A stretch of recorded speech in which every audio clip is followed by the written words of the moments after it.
ہمارے عقائد میں، اصول دین میں، علم کلام میں یہ مختلف نام ہیں۔ علم کلام کہہ لیں یا اصول عقائد کہہ لیں، یہ نام ایک ہے، اصطلاح ہے۔ علم کلام، عقائد، اصول دین، یہ سب ایک ہی چیز ہے۔ اس میں ایک ہے قاعدہ لطف۔ قاعدہ لطف یہ ہے کہ خدا اپنے بندوں پر بے حد مہربان ہے۔ یہ تو کہنے کی ضرورت نہیں ہے، اس نے اپنا تعارف ہی الرحمن الرحیم سے کرایا ہے۔ بسم اللہ الرحمن الرحیم، یہ نام اس کا ذاتی نام اللہ ہے۔ دو صفات استعمال کی ہیں، الرحمن اور الرحیم۔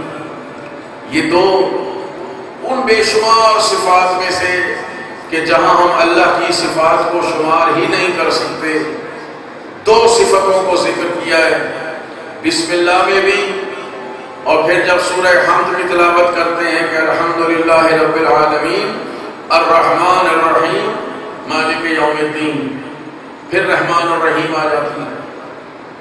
تو یہ اشارہ اس بات کی طرف ہے کہ خدا بند عالم دنیا میں بھی اپنی مخلوق پر رحمت نازل کرتا ہے اور آخرت میں بھی رحمت نازل کرتا ہے۔ وہ رحمان ہے اس دنیا میں سب پر، جس کو پیدا کیا ہے اس نے، سب پر اس کی رحمتیں ہیں۔ اس کی رحمت سے کوئی محروم نہیں ہے اس دنیا میں، چاہے وہ خدا کو مانتا ہے یا خدا کو نہیں مانتا۔ رحمان رحمت عامہ ہے، سب کے لیے اس کی رحمت ہے، حتیٰ کہ جنہوں نے خدا کے سامنے خدائی کا دعویٰ بھی کیا ان کو بھی نواز رہا ہے۔ یہ قاعدہ لطف ہے۔ کتب ربکم علی نفسہ الرحمہ، کہ تمہارے اللہ نے، تمہارے رب نے اپنے اوپر لازم کر لیا ہے کہ وہ مخلوق پر رحمت ہی رحمت دیتے۔ اس کی رحمت ہے کہ ہم دنیا میں بیٹھے ہیں، آج بیٹھے ہیں، اور سب سے بڑی رحمت ہے کہ اس نے ہمیں محبت آل محمد علیہ السلام عطا فرمائی۔ یہ اس کی رحمت ہے۔ رحمان، یہ ساری دنیا اللہ کی صفت رحمان پہ چل رہی ہے۔ ہر مخلوق، چاہے وہ انسان نہیں بھی ہیں، وہ اس کی نعمتوں سے بہرہ مند ہو رہے، سب کے لیے ہیں۔ جو خدا کو نہیں مانتے، کیا اللہ نے ان کی ہوا بند کر دی؟ جی، فرعون نے جب کہا کہ انا ربکم الاعلی، تو اللہ نے اس کا سانس بند نہیں کر دیا، جو اس کی زندگی تھی وہ عطا کی، جو زندہ رہنے کے اسباب تھے وہ عطا فرمائے۔ تو یہ ساری دنیا صفت رحمان پر ہے۔ رب العالمین کے ساتھ لفظ رحمان ہے، اور رحیم کے ساتھ مالک یوم الدین ہے، یعنی دنیا میں رحمان ہے، آخرت میں رحیم ہے۔ رحمان کی رحمت عام ہے، دنیا میں سب کے لیے ہے، لیکن آخرت میں اس کی رحمت خاص ہے۔ فقط ان کے لیے آخرت میں رحمت ہوگی جو دنیا میں اللہ کے حکم کے مطابق زندگی گزار کے جائیں گے۔ لیکن یہ سب قاعدہ لطف میں آتا ہے۔ میں قاعدہ لطف تھوڑا سا بچوں کے لیے، نوجوانوں کے لیے واضح کر رہا ہوں کہ وہ لطیف ہے۔ پروردگار کے ناموں میں سے ایک نام ہے لطیف، یعنی لطف فرماتا ہے۔ لطف کسے کہتے ہیں؟ کہ خدا ایسا اہتمام کرے کہ انسان نجات پا جائے، انسان سعادت مند ہو جائے، انسان آخرت میں جا کے کامیاب ہو جائے۔ یہ کامیاب بنانے کے اسباب فراہم کرنا لطف خدا کہلاتا ہے۔ جو اردو والا لطف نہ ذہن میں رکھے کہ جی کھانا بڑا مزیدار تھا، بڑا لطف آ گیا، یہ وہ والا لطف نہیں ہے۔ یعنی خدا کی رحمت ہی رحمت ہے، اور ایسی رحمت کہ جو انسان کو خوش بخت بنا دے، سعادت مند بنا دے، نجات یافتہ بنا دے، سادہ لفظوں میں انسان کو ہدایت یافتہ بنا دے۔ اسے کہتے ہیں قاعدہ لطف۔ یہ میں نے آپ کو 2 لفظوں میں سمجھا دیا، ورنہ اس پر لمبی لمبی بحثیں جو ہیں وہ علماء کرام فرمایا کرتے ہیں۔ علم کلام کی کتابوں میں، پھر جس کا خلاصہ یہی ہے کہ قاعدہ لطف کا، قانون لطف الہی یہ ہے کہ اللہ ایسے انتظام اور اہتمام فرمائے کہ یہ انسان ہدایت یافتہ بن جائیں، اور اس نے یہ اہتمام فرمایا ہے۔ یہ انبیاء آئے، رسول آئے، آسمانی صحیفے آئے، کتابیں آئیں اور قرآن کریم آیا، شریعت آئی، یہ سب ہمیں ہدایت یافتہ بنانے کے لیے ہے۔ اصل مسئلہ یہاں سے شروع ہوتا ہے کہ جب رسالت مآب اس دنیا سے تشریف لے جائیں اور اب کوئی نبی نہیں آئے گا، کوئی رسول نہیں آئے گا، ختم نبوت اور ختم رسالت ہو گئی، تو یہاں سے اب ہدایت کا جو سلسلہ ہے وہ کس کے ذمے ہے کہ وہ انسانوں کی ہدایت کرے؟ سورہ مبارکہ ہود میں فرمایا انما انت منذر ولکل قوم ہاد، کہ حبیب آپ لوگوں کو اللہ کے عذاب سے ڈرانے والے ہیں، یعنی یہ سمجھانے والے ہیں کہ اللہ کی نافرمانی نہ کرو، خدا بند عالم کی معصیت نہ کرو ورنہ عذاب میں مبتلا ہو جاؤ۔ منذر یعنی ڈرانے والا، یا منذر کا معنی حقیقت بتانے والا، وہ آئے انہوں نے ہمیں حقیقت بتائی کہ یہ دنیا ہے، وہ آخرت ہے، وہاں بھی ایک زندگی ہے، جزا و سزا ہے، جنت ہے، جہنم ہے، یہ سب چیزیں ہمیں کس نے بتائیں؟ رسالت میں آپ نے بتائی۔ تو آپ انما انت منذر، آپ لوگوں کو حقیقت بتانے والے ہیں، آپ عذاب سے ڈرانے والے ہیں، یعنی کہ آپ نبی ہیں اور آپ نے چلے جانا ہے، دنیا سے چلے جانا ہے اور چلے گئے۔ وَلِكُلِّ قَوْمٍ ہَادٍ، اور ہر قوم، ہر گروہ کے لیے ایک ہادی رہے گا، ایک ہادی ہر قوم کے لیے ہدایت کرنے کے لیے موجود ہوگا۔ تو جب یہ آیت نازل ہوئی تو صحابہ کرام رضوان اللہ علیہم نے پوچھا کہ یا رسول اللہ، آپ نے فرمایا ہے کہ میں بھی چلا جاؤں گا دنیا سے، تو آپ تو چلے جائیں گے، آپ کے بعد کوئی نبی بھی نہیں آئے گا، لیکن قومیں اور انسان قیامت تک پیدا ہوتے رہیں گے، تو یہ لِكُلِّ قَوْمٍ ہاد وہ کون ہے جو ہر دور میں ہر قوم کے لیے ہدایت کرنے والا ہوگا۔ تو پاک پیغمبر نے، تمام محدثین نے اور مفسرین نے اس آیت کے ذیل میں اس حدیث کو نقل فرمایا کہ رسول اللہ نے اپنے بھائی امیر المومنین علی علیہ السلام کے کندھا پر، ان کے شانہ مبارک پر ہاتھ رکھ کے فرمایا ھذا علی و اولادہ المعصومون ھادون الی یوم القیامہ، یہ میرا بھائی علی اور ان کے معصوم بیٹے قیامت تک لوگوں کی ہدایت کرنے والے ہوں گے۔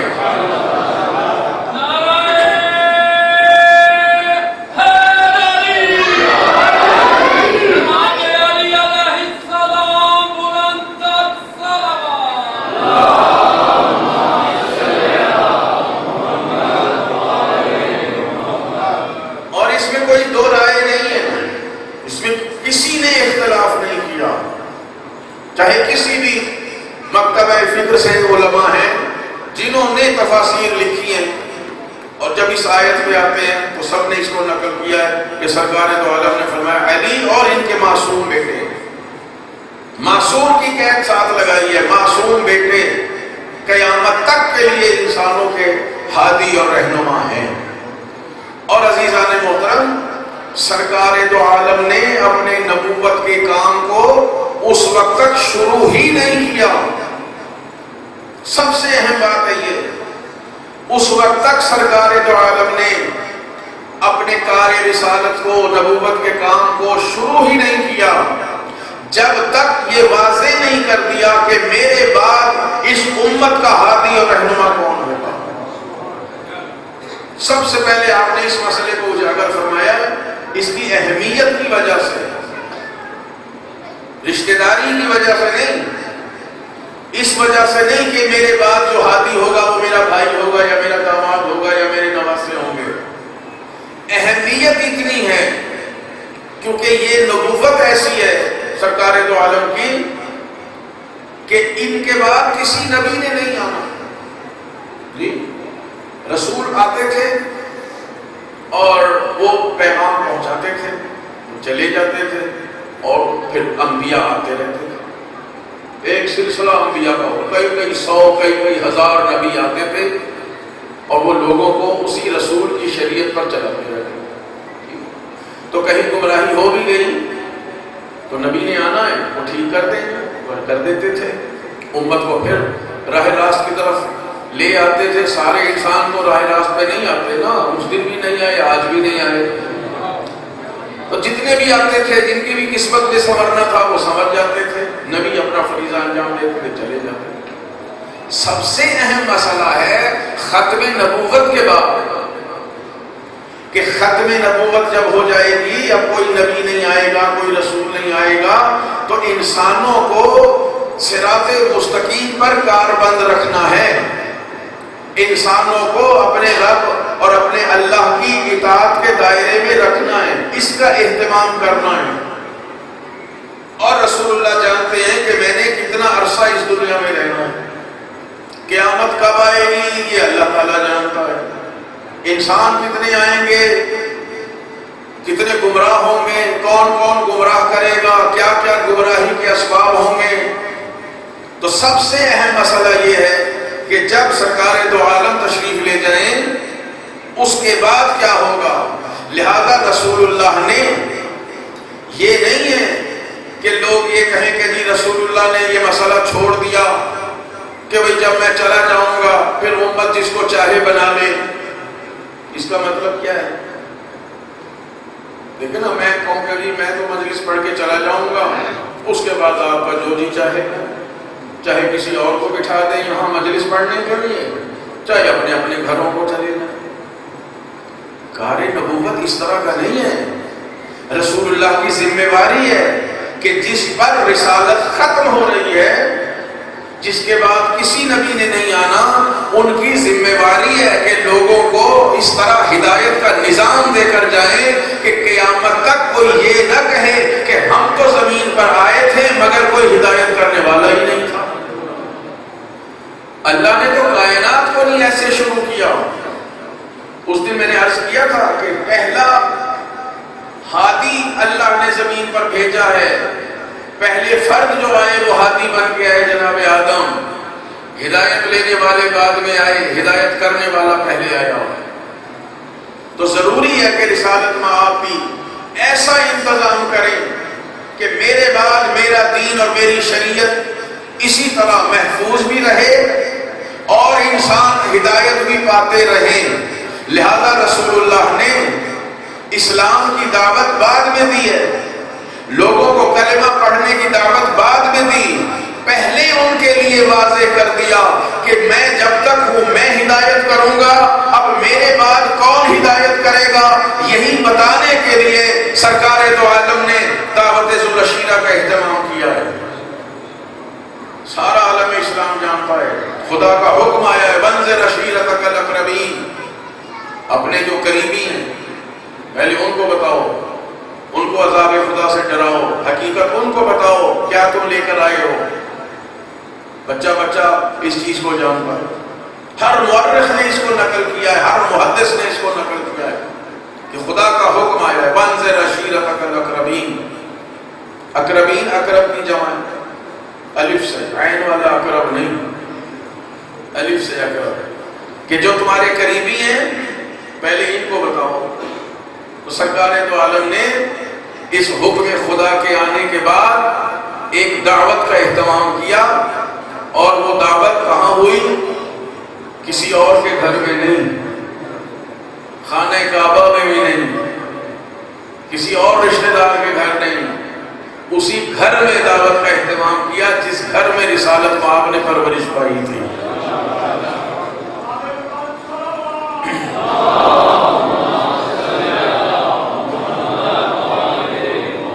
آج دنیا کو دار ارقم یاد ہے،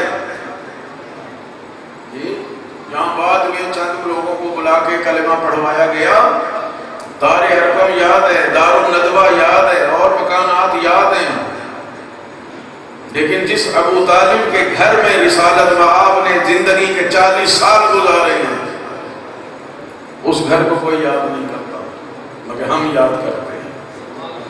ہم احسان مند قوم ہیں جس نے ذرا سا بھی احسان کیا ہے ہم ان کا ذکر کرتے ہیں۔ سرکار رسالت پاک نے اپنے چچا حضرت ابو طالب کے گھر میں دعوت کا اہتمام کیا، اور دعوت کے منتظم کا نام ہے علی ابن ابی طالب۔ گھر ابو طالب کا اور بیٹا ابو طالب کا، اور لکھا ہے کہ کم از کم 40 لوگوں کو بلایا، خوب کھانا کھلایا، اور ظاہر ہے کہ کوئی بہت زیادہ دیگیں نہیں پکائی تھی، بڑے پیمانے پر کھانا نہیں پکایا تھا۔ جو مورخین نے لکھا ہے میں تو وہی عرض کر رہا ہوں کہ وہ کھانا بس اتنا تھا کہ ایک آدمی کا شاید پیٹ بھر جاتا، وہ بھی شاید، مختصر سا کھانا۔ اور بعض نگاہیں بڑی تیز ہوتی ہیں، وہ دیکھ کے ہی بھانپ جاتی ہیں کہ بھئی مسئلہ کیا ہے۔ ان میں سے ایک بندہ ایسا ہے جسے تاریخ نے ابو لہب کہا ہے، یہ بھی رشتہ دار، یہ بھی چچا ہے، جس کے گھر میں دعوت ہے وہ بھی چچا ہے۔ چچا چچا میں فرق ہوا کرتا ہے، ایک وہ ہے جو جان دینے کو تیار ہے، ایک وہ ہے جو جان لینے کو تیار ہے۔ جناب ابو طالب بھی اس محفل میں موجود ہے، چونکہ اقربین میں وہ بھی شامل ہے۔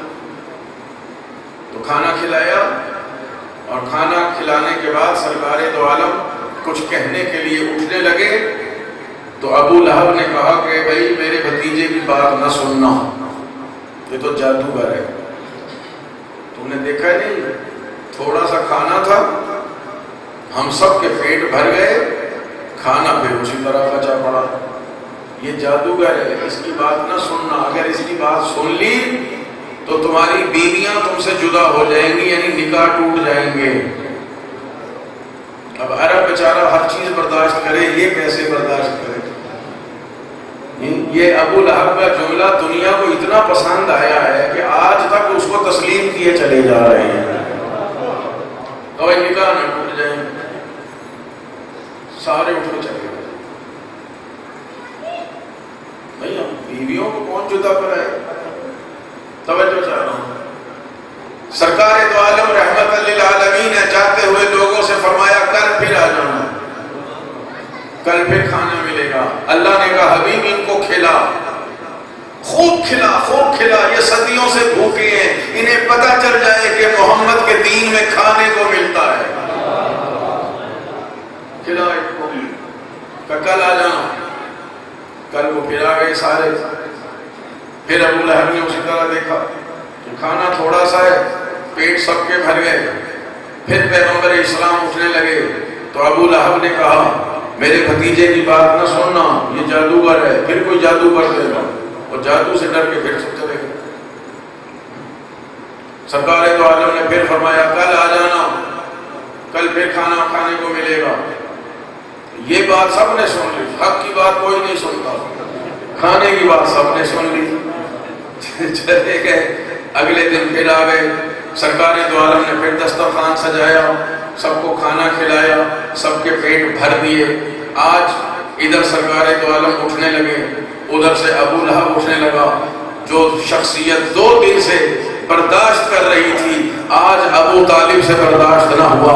اپنے بھائی تھے نا، ابو لہب کا ہاتھ پکڑ کے کھینچ کے بٹھایا، کہا ماں لکا و محمد، اپنے آپ کو بھی دیکھ، میرے محمد کو بھی دیکھ۔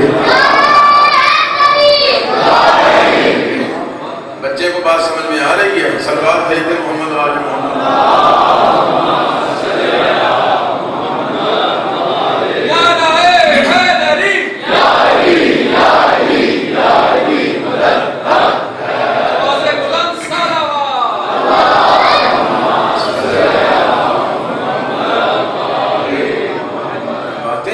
معلوم ہے، لیکن فذکر ان الذکر تنفع المؤمنین، خدا کہتا ہے یہ باتیں دہراتے رہو، ان میں مومنین کا فائدہ ہے۔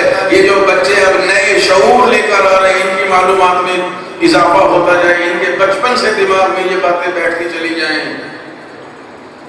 ماں لکا و محمد، اپنے آپ کو بھی دے اور میرے محمد کو بھی دے۔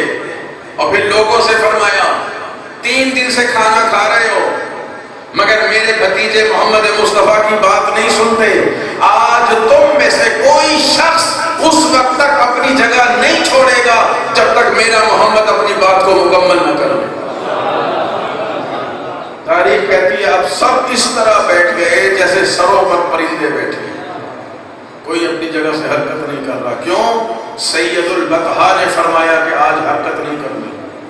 سردار قریش، سردار مکہ جناب ابو طالب نے فرمایا کہ آپ سب کو میرے بھتیجے کی بات سن کے جانا پڑے گا، اس کی بات سنے بغیر نہیں جانے دوں گا۔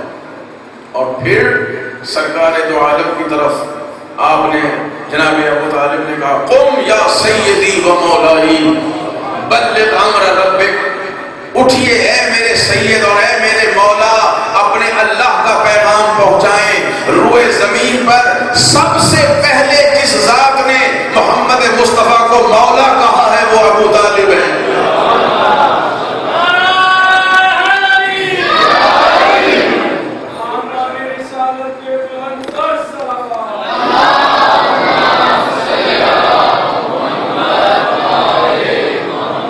قرآن نے بعد میں آ کے کہا ہے کہ محمد مولا ہے، جناب ابو طالب نے سب سے پہلے روئے زمین پر کہا ہے کہ قم یا سیدی و مولائی، اے میرے سید و سردار، اے میرے آقا و مولا، قیام فرمائیں۔ آج یہ سب آپ کی بات سن کے جائیں گے، پروردگار عالم کا پیغام پہنچائیں۔ اس مجمع میں وہ چاہے 40 افراد تھے یا کم تھے یا زیادہ تھے، فضیلت ابو طالب تو یہی ہے نا کہ زمین پر سب سے پہلے پیغمبر اسلام کو مولا میرے مولا کے والد نے کہا ہے۔ جناب ابو طالب نے کہا آپ میرے مولا ہیں، اللہ کسی کا قرض رکھتا نہیں، پروردگار عالم کسی کا احسان رکھتا نہیں۔ میرا دل یہ مانتا ہے کہ خدا نے کہا ہوگا اے ابو طالب تو نے ان کافروں کے مجمع میں زمین پر سب سے پہلے تو نے میرے محمد کو مولا کہا ہے، میں زمین کے چپے چپے پر تیرے بیٹے کو مولا نہ کہلوا دوں تو پھر مجھے خدا کہنا۔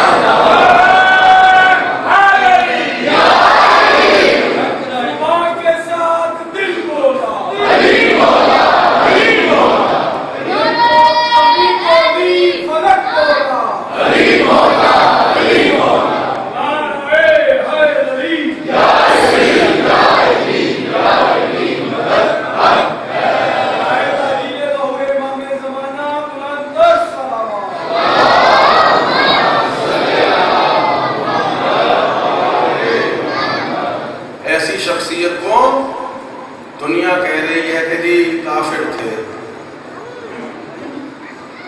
حیرت ہے، بلند بلند کھلے عام کہا جاتا ہے، سرکار دو عالم سے شرمندہ بھی نہیں ہوتے، رسالت مآب کی ناراضگی سے نہیں ڈرتے، اللہ کی ناراضگی سے نہیں ڈرتے۔ جس ابو طالب نے اپنی اور اپنے بیٹے کی جان کی پرواہ کیے بغیر پیغمبر اسلام کی حفاظت کی، حمایت کی، پرورش کی، جب سارا مکہ مخالف ہے تو کس نے حفاظت کی ہے، کس نے پرورش کی؟ قرآن تو قصیدے پڑھ رہے ہیں، الم یجد کا یتیما فآویٰ، اے حبیب کیا آپ یتیم نہ تھے، وہ آپ کو اپنے گھر لے گیا۔ کون لے گیا اپنے گھر؟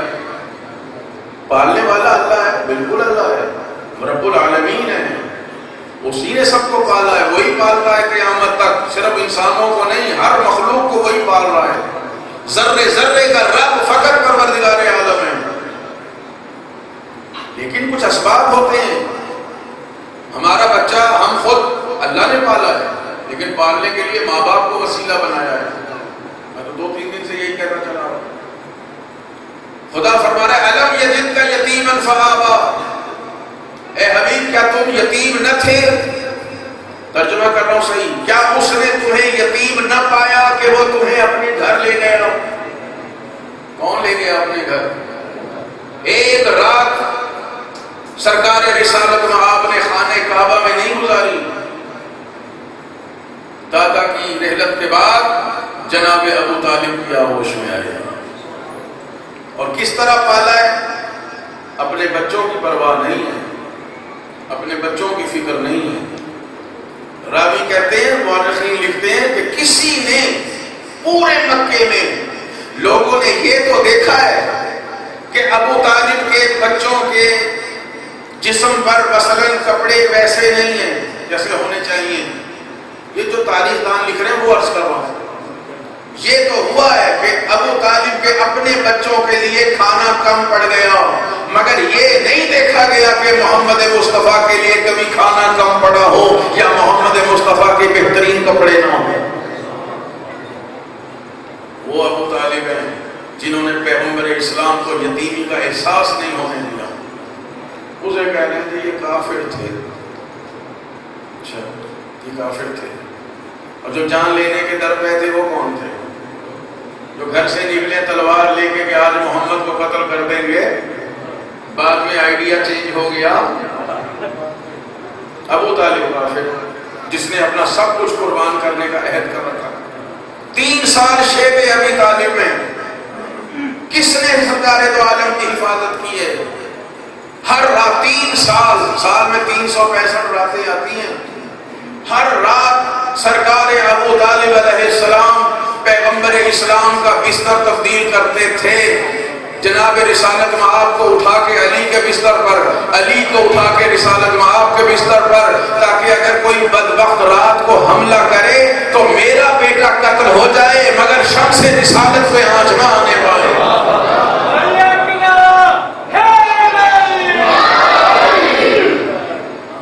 اس طریقے سے حفاظت کی ہے، پورے شیب ابی طالب کی حفاظت کی ہے، ان کو کوئی تکلیف نہ پہنچے، ان کے آرام میں خلل نہ پڑے، ان پر کوئی دشمن حملہ نہ کرے، سائے کی طرح ساتھ ساتھ رہتے ہیں۔ تاریخ یعقوبی والا لکھتا ہے کہ ایک دن جناب ابو طالب کو رسالت مآب نظر نہ آئی، اور مغرب ہونے والی تھی، یعنی رات ہونے والی تھی، ابو طالب نظر نہیں آئے۔ توجہ چاہ رہا ہوں، تو جا کے خانہ کعبہ میں دیکھا کہ وہاں شاید عبادت نہ کر رہے ہوں، وہاں بھی نہیں تھے۔ جو بہت قریبی 1-2 رشتہ داروں کے گھر تھے، رسالت مآب ہر ایک کے گھر نہیں جاتے تھے، 1-2 گھر تھے، یا جناب ابو طالب کے گھر میں رہتے تھے، یا کبھی کبھی جناب حمزہ کے گھر چلے جاتے تھے، اور کبھی کبھی جناب ام ہانی کے گھر چلے جاتے تھے، جو چچا زاد بہن ہے ابو طالب کی بیٹی۔ تو تلاش کیا، نہیں ملے، پریشان ہوئے، میرا محمد کہاں گیا؟ توجہ چاہ رہا ہوں سب سے آخر تک۔ پھر تلاش کیا کہ شاید میری تلاش میں کوئی کمی، خانہ کعبہ اس کے ارد گرد جو پہاڑیاں تھیں ان پہاڑیوں پہ جا کے دیکھا، کہیں سرکار دو عالم نہ ملے۔ تاریخ یعقوبی جلد اول۔ پریشان ہو گئے کہ محمد تو کہیں جاتے نہیں تھے، کہاں چلے گئے؟ لوگ لکھتے ہیں جی غریب تھے، بچے تقسیم کر دیے تھے، یعنی غریب تھے معاذ اللہ، جنہوں نے اپنے بیٹے کا عقیقہ جب کیا مولا امیر المومنین کا، 300 گائیں اور 1000 بکریوں کا عقیقہ کیا ہے مولا امیر المومنین کا۔ جناب ابو طالب نے، راوی تاریخ یعقوبی والا لکھتا ہے کہ جناب ابو طالب نے اپنے سارے غلاموں کو جمع کیا، ان میں سے 18 غلاموں کو الگ کیا۔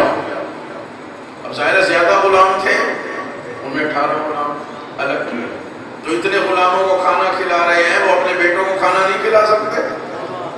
18 غلاموں کو جو جوان غلام تھے جمع کیا، پھر اپنا اسلحہ خانہ کھولا، اس میں سے چمکتے ہوئے نیزے نکالے، کچھ خنجر نکالے، اور ایک ایک اسلحہ، ایک ایک خنجر یا ایک ایک نیزہ اپنے غلام کو دیا، اور مکے کے 18 سرداروں کے گھر بتائے، اور سب سے کہا میں اپنے بھتیجے کی تلاش میں جا رہا ہوں، صبح کو اگر تم یہ دیکھو کہ میرا محمد میرے ساتھ نہیں ہے تو یہ سردار اپنے گھر سے نکلے، پوچھنے کی ضرورت نہیں ہے، اس کی گردن اس کے تن سے جدا کر دیں۔ کیسی مسلحانہ حفاظت فرمائی ہے سرکار دو عالم کی۔ یہ 18 غلام کھڑے، جناب ابو طالب تلاش کر رہے، ساری رات تلاش میں گزاری، ادھر صبح صادق طلوع ہو رہی تھی، توجہ چاہ رہا ہوں، صبح صادق طلوع ہو رہی تھی، جناب ابو طالب نے دیکھا کہ سرکار دو عالم فاران کی چوٹی سے زمین کی طرف واپس آ رہے ہیں۔ جناب ابو طالب تیزی سے گئے اور جا کے رسالت مآب کو اپنے سینے سے لگا کے پوچھ رہے ہیں کہ بیٹے کہاں چلے گئے تھے؟ میں نے ساری رات پریشانی میں گزاری۔ جناب رسالت مآب نے فرمایا